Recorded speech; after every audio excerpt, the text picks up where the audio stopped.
मुश्किल कर रखा था। कई दिनों तक कुछ करने का मन नहीं कर रहा था।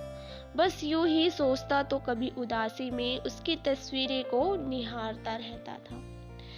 मैं भाई बहन में सबसे बड़ा था, जिसके कारण पढ़ाई के बाद जिम्मेदारियां बनती हैं कि मैं जल्द से जल्द जॉब कर लूं। मैंने भी अपने फर्ज निभाने हेतु सब कुछ धीरे धीरे भूलने की कोशिश करना शुरू कर दिया। इसी बीच मुझे एक अच्छे कंपनी की जॉब ऑफर हुई। इतने दिनों में निशा मुझे भूल गई होगी, इस तरह का ख्याल मन में बहुत बार आया। लेकिन मैं यही सोचता था, जब मैं उसे भूल नहीं पाई तो वह मुझे कैसे भूल गई होगी।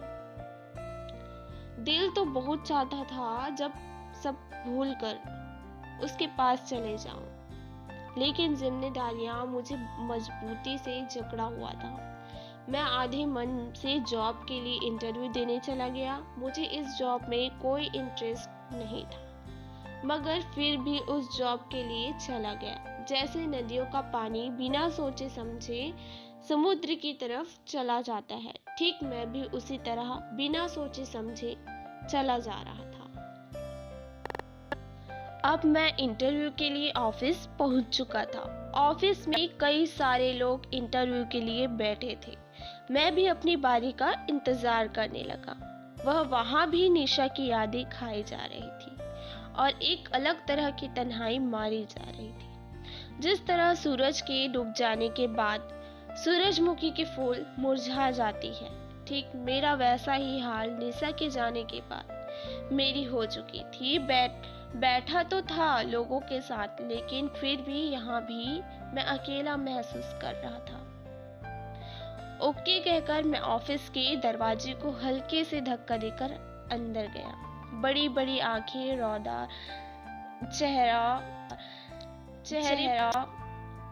चेहरे पर कड़क सवाल और हल्के सफेद एक व्यक्ति कुर्सी पर बैठा था। उन्होंने मुझे बैठने का इशारा किया। इसके बाद उन्होंने पूछा, नाम क्या है? जी राजू अग्रवाल, मैंने कहा। इसके बाद उन्होंने कई सवाल पूछा, जिसका जवाब मैं पूरी कॉन्फिडेंस के साथ देता गया। उन्होंने कुछ अजीब तरह के सवाल भी पूछे, जैसे तुम्हारे पिताजी क्या करते हैं, तुम कितने भाई बहन हो। इन सवालों के अलावा और भी कई सवाल पूछे, पर मैंने सभी प्रश्न का जवाब बिल्कुल सही देता गया। क्या किसी से प्यार करते हो? उनका यह प्रश्न सुनकर मैं स्तब्ध रह गया। भला जॉब के लिए इस तरह का प्रश्न कौन पूछता है? मैंने इस प्रश्न का जवाब खामोश रहकर ही देना उचित समझा। इस प्रश्न को सुनकर ऐसा लग रहा था यह जॉब इंटरव्यू कम और मैरिज इंटरव्यू ज्यादा लग रही थी। तुम मुझे बहुत पसंद हो, उन्होंने बोला। अपने दाएं हाथ से रिंग बेल का बटन दबाकर किसी को बुलाया। इन्हें लेकर मैडम के कैबिन में जाओ, उन्होंने आदमी को आने के बाद कहा। मैं उस आदमी के साथ दूसरे कैबिन की तरफ चला।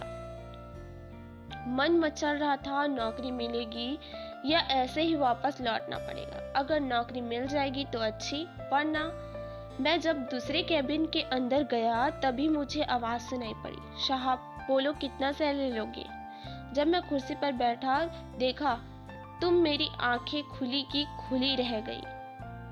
पूरे शरीर में बिजली से दौड़ गई। चेहरे पर हल्की मुस्कान लिए वहां पर निशा बैठी थी। मैं तो निशा को देखकर हक्का बक्का सा देखता रह गया। तभी वह मुझे बोली, क्यों साहब चौंक गए? मैंने कहा, निशा तुम्हें क्या लगता था हम तुम्हें भूल गए? मैं भी तुम्हें उतना ही मिस करती थी जितना कि तुम करते थे। फिर हम दोनों ने एक दूसरे को गले लगा लिया। कुछ पल तक तो कहीं हम एक अलग सी दुनिया में खो गए। ऐसा लग रहा था किसी दिवालिया हुए इंसान को उसका पूरा संपत्ति फिर से वापस मिल गई हो।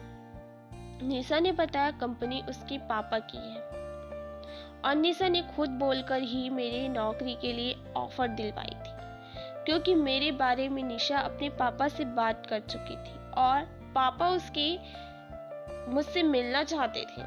अब तो हम दोनों मिल चुके थे। उसके बाद हम दोनों की शादी हमारे परिवार की रजामंदी से कर दिया गया। जन्मों जन्म तक साथ निभाने की वचन देकर हम दोनों साथ हैं। मैं बहुत खुश हूँ कि मुझे तेरा पहला प्यार मिल गया और भगवान से प्रार्थना करता हूँ मुझे अगले जन्म में भी इतना ही प्यार करने वाली निशा मिले। ना चाहत है मुझे इन सितारों की, ना चाहत है इन बहारों की, तू हमेशा मेरे साथ रहे, यही चाहत है तेरे दीवाने की।